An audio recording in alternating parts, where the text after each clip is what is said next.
Thank you so much, Molly Zemek, for coming on Wellness Your Way. I am so excited to have you here today. Hi, Megan. I'm so excited to be here. Thanks for having me. Of course, it's going to be a great conversation. I would love if you just start by telling the audience a little bit about yourself. Absolutely. So, I like to first identify myself as a lifelong food lover. I grew up in a family of foodies. My father's side of the family is Italian.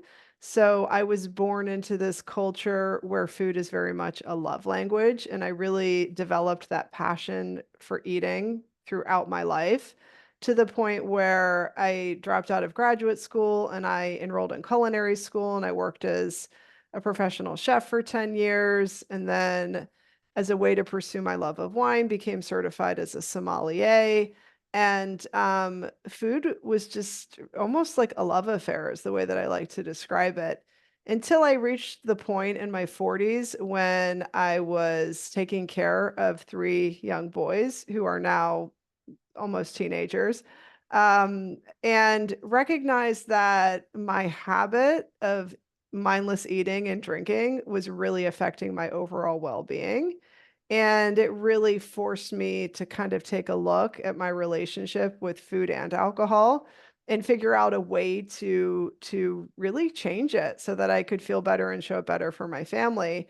And that's what led me into uh, totally transforming my life, not just physically, but also in terms of my career. I left my job as a professional chef and I started my own business and then eventually wrote this book that's coming out soon where I've taught people kind of the same approach that I used to really heal my relationship with food, but also heal my relationship with myself.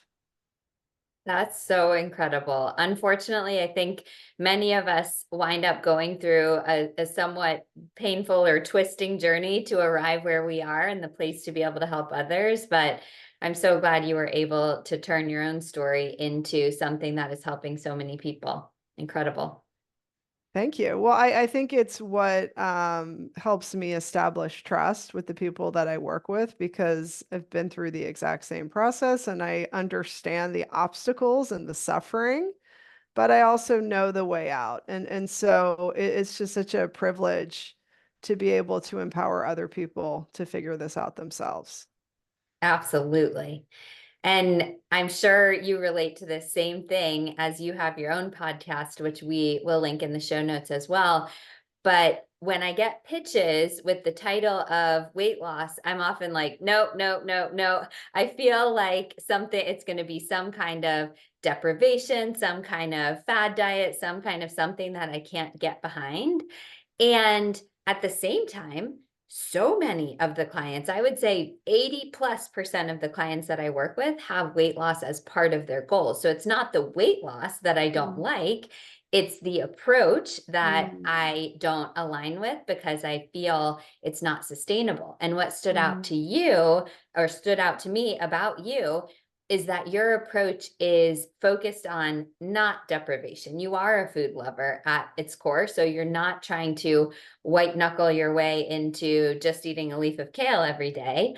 I'd love to just hear your thoughts on how you got there and what you think about deprivation and long-term sustainability. Well, I completely hear you on that, first of all, Megan, because I was in that exact same position when I described to you coming to this realization that my eating and drinking habits were holding me back. I felt so frustrated because for years I had tried dieting, I had tried detoxes, I had tried all of these quick fix approaches that temporarily, put a band-aid on things. I mean, I could lose weight, I could get a reprieve from drinking, except they ended the same way. And that was with me actually having even more desire to eat and more desire to drink. Sometimes I would start drinking even more. And it was just so frustrating. I felt so defeated. So I knew that wasn't the solution.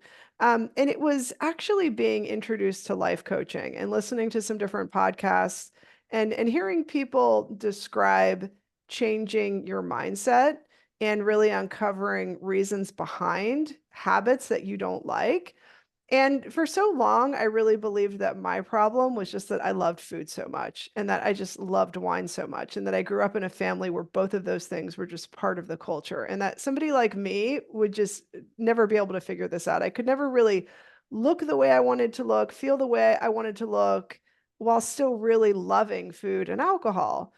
And so I thought that those things were the problem until it occurred to me that, maybe that wasn't the problem. Maybe I needed to consider why I just was using drinking and eating as a way to unwind at the end of the day, why I considered that me time. And it was just a completely different approach to it because I wasn't interested in another diet. I knew that wasn't going to work. So I thought, maybe there's something to this. I never thought of like why I do these things. So I really started listening to my body too. I started really paying attention to the physical reaction I would have to eating and to drinking and what my body was already telling me that I was often ignoring when I was eating and drinking. I started really just questioning, am I actually hungry right now? And if I wasn't, the next question was, okay, what is it that I really need then? If food is not the answer here, because hunger is not the problem, then what is the problem? As you can imagine, it was a process. It took me about a year to lose the weight, but also to radically change my drinking. And it was just this excavating of all of the layers, the emotional layers of how I was feeling, my deeper needs, my deeper desires, and figuring out new ways to answer those needs and practicing that. And, making sense of times when I would continue to overeat or overdrink and learning from those situations. So there are a lot of layers to it, but that's how I really just kind of healed my relationship with food and alcohol and really just discovered how to just feel incredible in my body. Oh, so amazing. So you didn't have to give up your love for food or wine. You just stopped using it or are in the process. Because I think none of us are ever perfect. So I don't like to use hard and fast words, but Hmm. you continue to work on not using that as a crutch to drown out other emotions or to soothe yourself or to whatever that emotional void you were trying to fill was. You've learned to practice other things instead of just turning to food instinctively. Is that correct? Yeah, so it was a process of going from complete mindlessness around eating and drinking in a spontaneous way to mindfulness and being conscious both in my body in terms of what my body was telling me and also the process of eating itself. So, I mean, one of the things that I teach and I talk about in my new book is how to bring full awareness to the habit of eating, especially when you're having indulgent things, that you're just eating for the pure pleasure of it, which is something that I am a big fan of. But when you actually bring all five senses, eating with your eyes first and just really experiencing the pleasure of how food looks and then the texture and then the nuances and the flavor and then of course the sound that food makes when you eat it and the smell that you actually can be so much more satisfied with less and you really can appreciate food in a much richer way. That's usually not the way we're approaching food, though. So it's by kind of consciously eating these things and staying conscious in your body. So you notice, okay, when have I reached that ideal point where I still feel good and I'm not uncomfortably full? So Yes. it's really that awareness and that presence in the moment is the skill that I worked on cultivating for myself and that I really try and teach other food lovers to develop. That's amazing. I'm thinking about one client that I have right now, and she might listen to this, which is amazing. She's been working on mindful eating for probably a year, and she knows she asks herself the questions and she attempts to sit down at the table and mindfully eat. And every time, automatically, her hand just goes to her phone, even if we put it in a drawer somewhere else or something like that, it's still a challenge. So when it sounds simple, it actually can be difficult to change these habits. It doesn't have to be a negative experience we work on constantly. It's okay. You grabbed your phone. That's okay. What did you learn from that? Whatever. But I just want to emphasize to people, when it sounds simple, it doesn't have to switch overnight. It can be a process. That's okay. Habits are always hard to change. Completely, right? It's a totally different process than just eliminating foods or following somebody else's rules. This is really more than anything else a process of self-discovery. And understanding all the layers of unconscious thinking, like you said, is not something that happens overnight, right? We sort of begin to illuminate our mind and we begin to pay attention to what's happening. But we also need to give ourselves enough time to go through the holidays or to go through special events or to be in situations where maybe we have the tendency to eat more or drink more to uncover what's actually happening that's motivating me. And it's not just a one and done process. It's like, okay, let me give myself multiple experiences and plenty of grace to really understand what's happening and then begin to kind of unlearn it. And then also have an opportunity to build new beliefs and new skills in those same situations. Amazing. I love that. Now, this one's like asking for a friend, because it's actually for me, but I think this is a hard thing that many people struggle with aside from just me, which is, let's say I've been working on mindful eating. I am doing that in my meals. I don't overeat or eat foods that I don't feel comfortable with in my body in the moment of a mealtime. But then Mhm. there's this time when I have 2 minutes between calls, or I'm staying up late to work on emails. And I know, I'm fully aware right then that what I am feeling is an emotion. It's overwhelmed, stressed, anxious, bored, lonely, guilty, scared, tired, whatever. I have all these things top of mind. And right then, in 2 minutes, chocolate makes it feel better. Now, of course, I know it's not solving the problem, but it does make it feel better in that moment. I Mhm. have my own answer that I give myself and my clients, but I'd love to hear what you think in that moment when you're recognizing what you're doing and still it's kind of beneficial in the moment, even though it doesn't do anything long term. Yeah, well, one of the first things that I personally do when this happens, to me, and when it happens to my clients, because as you said, none of us are perfect. I mean, Right. it's human nature to desire food and Yes. to impulsively want things, right? We're never trying to eliminate desire. We're just trying to be more mindful and be consistent in ways that help us feel better 80% of the time. And so when this happens with me, the first thing that I do is I extend grace to myself. And I do that just by acknowledging, you know what, this is just food. And yes, this is something that you're choosing to do. And it's not a big deal. I mean, really, it's not. Like, we're just talking about food here. And I think when we're on a journey of wellness, and let's say it's a weight loss journey, or, we're so used to that diet mentality of thinking we need to be perfect. And if we're not, we failed. And then throwing ourselves under the bus through a lot of negative self talk. And so a big part of this process is just cultivating self love. And so I think, if nothing else, if you can just accept yourself in the moment and acknowledge, like, yeah, I feel really overwhelmed, or wow, I didn't have any break today. I'm exhausted. And you know what? Like, this is a simple pleasure. I know that it wasn't something that I would normally do, or really that I might have planned, but it's fine. I mean, it is what it is. And I think acceptance of where you are emotionally actually stops kind of the emotional eating from going off the rails, right? It allows you to just kind of acknowledge where you are, stay present, if possible, use your breathing as a way to just calm yourself down so that you can be fully present and enjoy what you're eating.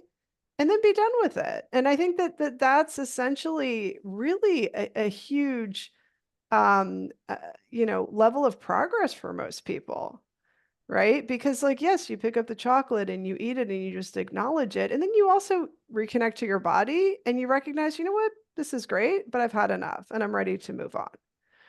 And so it's not reacting to the emotion, it's just accepting your emotion in that moment, validating it, and then if you want to, you can certainly process it later and just kind of check in with yourself and see it as an opportunity to say, wonder what was going on. That's not something that I typically do. I'm just wondering, like, how am I feeling? Is there something else, that I need? Is there a way that I kind of want to address this tomorrow or just kind of rethink my schedule in the future? Because overeating or eating off of your plan or however you want to call it, mindless eating can really just be like a tap on the shoulder. It can just be an indication that like something's off or that you need some other kind of self-care and that you just want to tune in with yourself and see what's going on.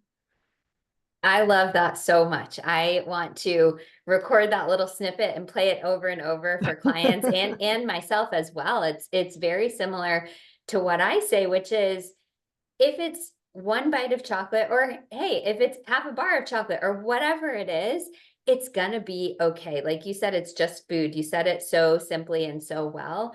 The problem is when I let that one square of chocolate turn into me emotionally beating myself up and saying, oh, you're such a failure. I can't believe you emotionally ate. And we all know where that spiral goes. So Mhm. recognizing the unimportance of it and just saying it's just chocolate, move on. Let's address the emotions behind it later. That's fantastic. Thank you for sharing that. Yeah, absolutely. So I read that you have 3 C's of success in changing your relationship with food. And I think you have brushed over some of them a little bit, but I'd love if you would go over the 3 C's of success. Yes. So I developed these 3 C's because, in my opinion, this is where most diets fail us and why people like me for many years get stuck in this cycle of mindless eating and drinking and feeling defeated and feeling powerless and feeling like there's no way out. And the first C is commitment. I think where many of us fall short is figuring out how to commit to ourselves on a regular basis. And it begins with just really understanding why it's important to you to make this change. I mean, my reason for committing to this change was I really wanted to feel better physically and I wanted to show up better as a mom. Like when I think about changing my relationship with food and alcohol, those were the two big motivators for my commitment to making a change. But then aside from just having that belief and wanting to commit, it's like, how am I acting out my commitment every day? Right. And really being laser focused on those daily actions that are acting out that commitment that will allow you to achieve your goal. A lot of people try and figure that out on their own. And, you and I both know because of the work that we do, it makes it so much easier when you have accountability and you have somebody guiding you. And so that was something that felt like was really important to emphasize with people. The second C is consciousness, which I talked about a lot. This is a process of really becoming a lot more conscious in your body, listening to the natural language of your body. Your body is already hardwired to feel good. It knows what kind of food feels good, and that's unique to everybody. It knows exactly how much food you need at your ideal size. It knows your whole language of emotions, right? The whole platter of emotions you feel, that's happening inside of your body. So bringing conscious awareness to that and to eating is what ends the habit of mindlessness around food and alcohol. So learning how to do that. Most people never really learn how to do that. And then the third C is consistency. Because most of us have followed diets, been successful for a short period of time, and it's not that we don't know maybe what food to eat or like how to change our diet, it's just that we can't consistently do it. So how do you develop consistency? Right? One of the things that you and I just spoke about, Megan, is that a big roadblock to consistency is your relationship with yourself. So if you're constantly beating yourself up or criticizing yourself or holding yourself to some sort of perfectionist standard, it's really hard to be consistent. And it's like you feel like you're suffering the entire time. And so it's, how can we develop a way of eating and a way of caring for ourselves that we can happily maintain? And I think that that's where dieting falls short because dieting is usually so restrictive. It's we feel deprived, we feel hungry all the time, and we don't enjoy it. So it makes it almost impossible to stay consistent. But the way that you, I think, feel and look your best is by consistently doing the things, not perfectly, like we said, but consistently doing things that really honor your body and allow you to have the pleasure that you want in moderation. I love it. Let's talk about some tips for consistency.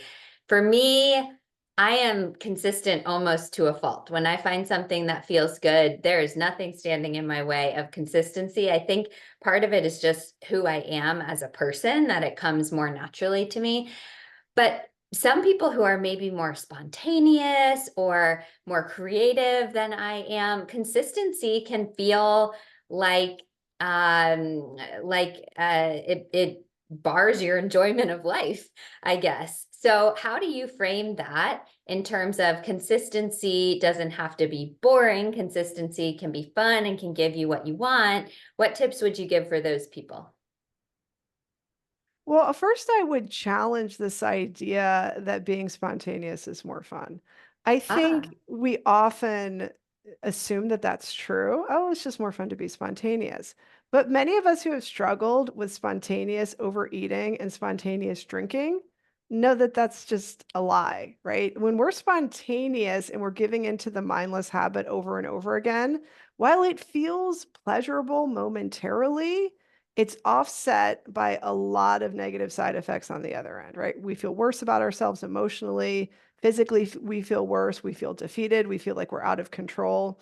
And without the structure of being intentional and mindful, I think food and alcohol are less fun. Even Mm, though in the moment your brain tricks you into thinking like, "Oh, come on, it'll be fun. Like just do it." Right? And so I really challenge that idea that it's more fun to just be love that. spontaneous. So I think a big part of consistency is being intentional, knowing that actually, and this is what I've discovered, what's more fun is having a little bit of the food that I love, a little bit of alcohol if that's something that I want, but actually really feeling amazing in my body because I'm doing all of these other things that are what it looks like to have fun in natural ways. What's so fun is, like, being really connected to my kids and to my family and having meaningful experiences when I'm not tipsy or I'm not drunk and just feeling so deeply satisfied. But you have to be thinking, with kind of your higher brain to remember that. You have to be thinking of, like, "How do I wanna feel at the end of tonight?" Or, "How do I wanna feel tomorrow?" Because I'll tell you what, like, it's so fun to wake up feeling energized and to feel like you've got the day ahead of you and to not have a hangover, to not have like to feel bloated because you ate too much. It's so fun to like achieve your goals and to fit into like cute clothes. And like one of the things my clients say, which I love because like it comes up over and over again. I agree. It's like it's so fun. It seems like a simple thing. It's so fun to like easily get dressed. It's a That's big deal, right? But, like, we can't have that fun if we're having the fun with all the spontaneous eating. So with consistency, it's about putting into place the practices, which require some effort because it requires mindfulness that allow you to just be thinking intentionally about your choices and being more present in the moment so that you can have the delayed gratification of fun. And consistency is not just about like, oh, perfectly following the habits. It's like, okay, how am I consistently showing up for myself when I don't follow my plan, right? Like, am I yes. showing up with kindness? Am I actually learning from it? That's huge progress for many of us because then, like, it's not just a wasted experience. It's like actually a really worthwhile experience to understand ourselves at a deeper level. I love it. That sounds great. Very much food for thought in there. So thank you. And I want to dive into your new book, which is all about decoding your emotional appetite. What a well-chosen phrase. I love it. Can you tell us what this means and why it's important to understand our emotional appetite? Yeah, 100%. I really think this is the secret to not only being able to lose weight, because it's about so much more than that, but it's actually about really, healing yourself and enjoying food along the way. And, it comes back to this topic of consciousness. So I titled the book Decoding Your Emotional Appetite because many of us who are food lovers and who are wine lovers really spend a lot of time focusing on food and alcohol, but not focusing on our bodies. And so we're not in the practice of really listening to the natural language of our body. What we're doing is we're responding to our emotional appetite. Your emotional appetite is any time you're motivated to eat or sometimes drink when you're not physically hungry. And there are a variety of reasons, and I highlight kind of four core reasons in the book why many of us are motivated to eat in situations when our bodies are not asking for food. And when you learn how to decode this and figure out, okay, what are my triggers? Like, what are the situations when I tend to just like eat more than I need to? You can really get to some of your deeper needs. Like, okay, maybe what I really need is a sense of connection, right? This is a human need. We want to connect with people. I'm using food as a way to do that. And I'm often eating a lot more when there are people around because I'm thinking like eating is a way to connect me with other people. Or maybe I'm eating when I'm lonely and like I'm feeling like disconnected from other people then. How can I acknowledge that this is a need and figure out other ways to solve it? Because when we solve for those deeper needs like connection, or for some people, it's stress and overwhelm and we use food to escape. When we solve for that in ways that actually solve the problem, our desire to turn to food and our desire to turn to alcohol significantly lessen. And then there's the byproduct of feeling so much better, feeling emotionally lighter because we've taken care of the core need. So that's essentially what decoding your emotional appetite is all about, is figuring out like what are the reasons why I'm eating when I'm not hungry? How can I better understand myself through figuring this piece out? Love it. And you have a great quiz on your website, which is available for free. We'll link to it. I took the quiz. It's called the EATS score, Emotional Appetite Tendency Score. And I was not shocked by my answers or my results, which was I scored highest in the escape tendency. In fact, I think of the four, I'm being maybe a little dramatic, but I had like 1, 1, 1 in the other three, very low scores, and then huge, like whatever the highest score was for escape tendency. Mhm. And so you mentioned this one a little bit. It's from, you said, from feeling overwhelmed to curious about that. I wonder if you could share some of your tips for people who fall into that same escape tendency. Yeah, absolutely. So people who often use food or alcohol as a way to escape are often, and this is a broad generalization, but often overachievers, or, busy professionals, or maybe you're a parent and you have multiple responsibilities and you tend to go through your day almost in a constant state of busyness. And you are going from one thing to a next. You often feel overwhelmed because maybe you're believing, I don't have enough time, or have so much to do, or have to get to everything. I'm sure some of your listeners can relate to this. I certainly relate to this one. And then at the end of the day, food is a way to feel better. It's a way to escape. It's a way to just decompress. Um, and I think that many of us who fall into this category can almost feel entitled, and we want to protect this relationship with food because it's like me time. It's like, well, no, like this is my time for me. Like I'm so overextended. Like this is the one thing just for me. And so the way that you move from overwhelmed, or for some people entitled, into curious is really just by kind of being curious about what's happening in your life that you're getting to this place of feeling overwhelmed. Like, what is it that I truly need that's missing? Why do I feel like I need to decompress and I need to reward myself at the end of the day? How can I create more opportunities during the day to give myself exactly what I need? Um, and often this is a question of priorities. This is a question of putting yourself higher on the list, of changing your expectations in terms of what you feel like you have to do versus what you truly want to do. So there are different facets to it depending on your unique situation.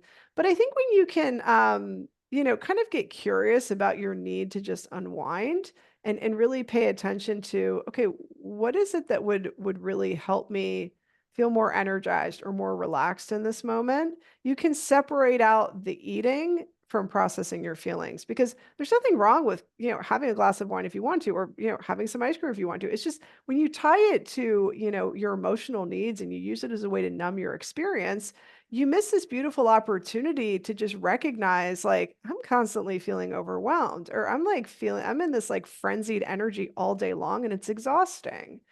Is there a way that I can make some changes that actually allow me to feel better throughout the day and just affect my overall well-being?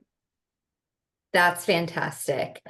I would love to go through all of the tendencies, but in an effort to A, save time, and B, get people to buy your book, which I will do as soon as we hang up.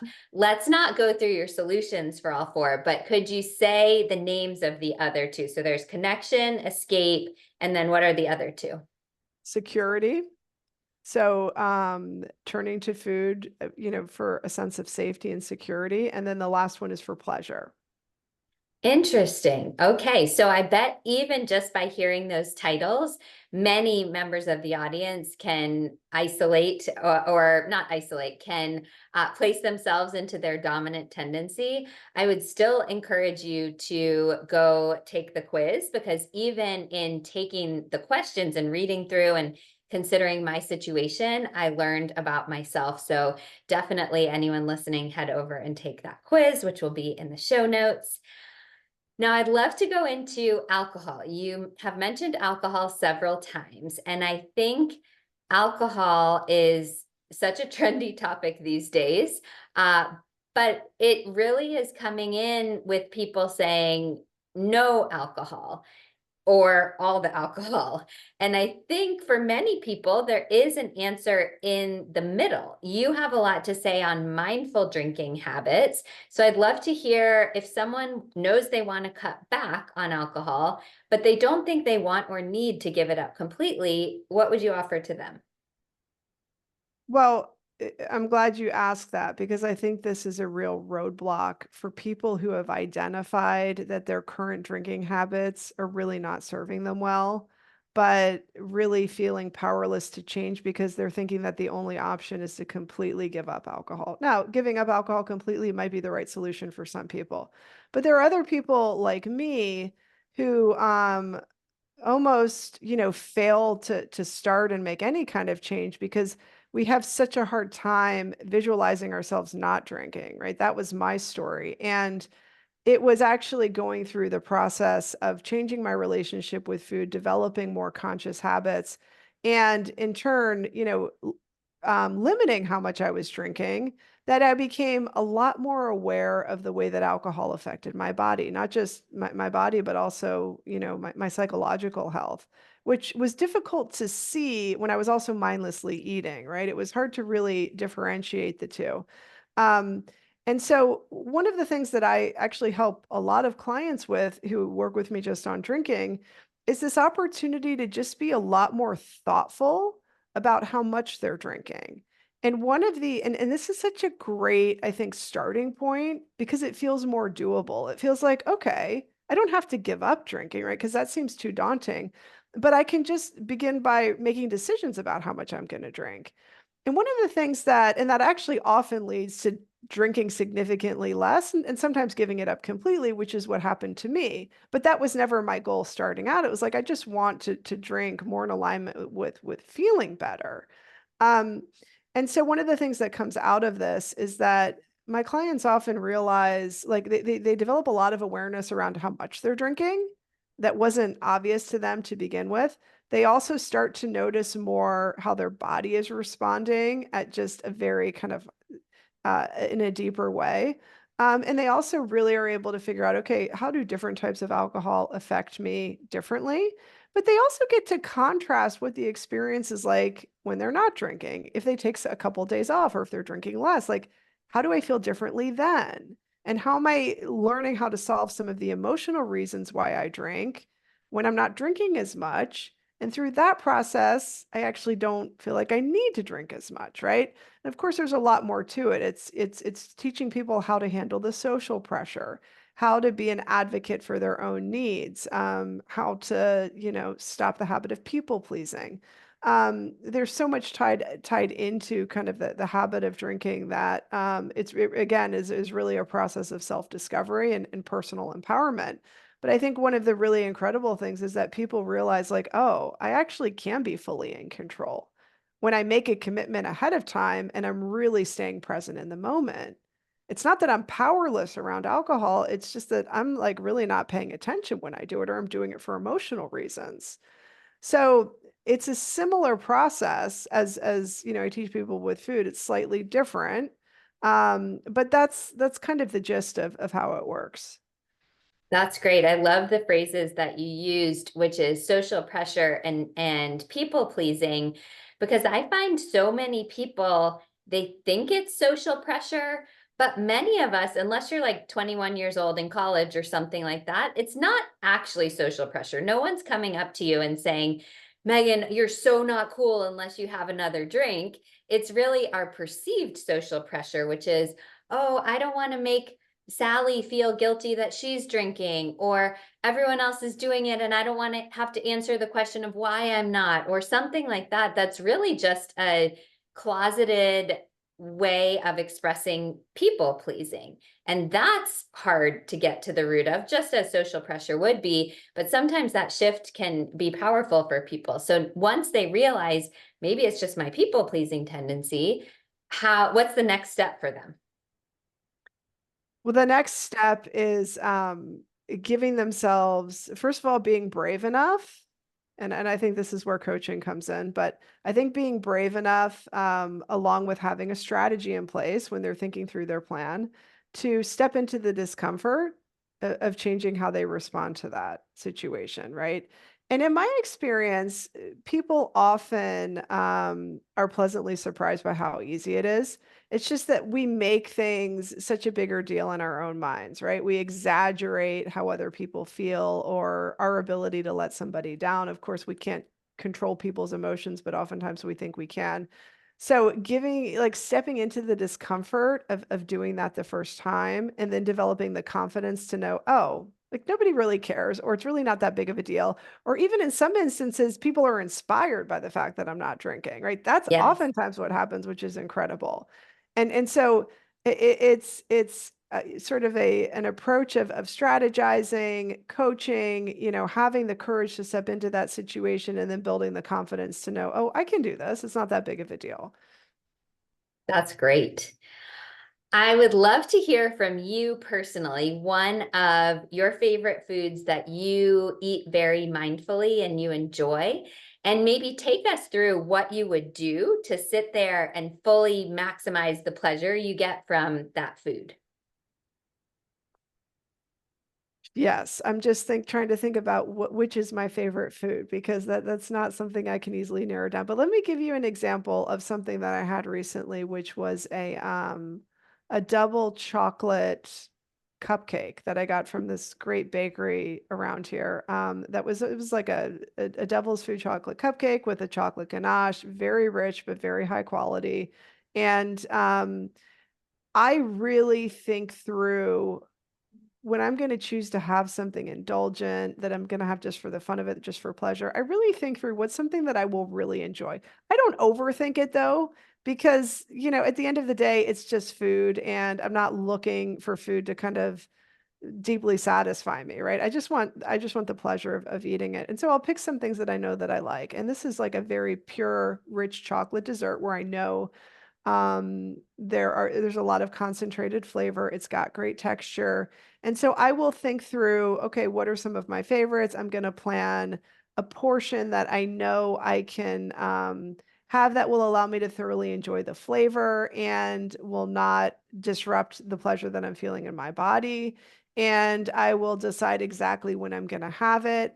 When I was going through this process and I was trying to lose weight, I would make sure to plan it when there weren't other distractions happening around me so that I could really just focus on that first bite. I would ask myself, if it tasted good. If it didn't, I really tried to just put it down and not eat it because I could just save the experience for something else that would be satisfying because the whole point is just like the pleasure in it.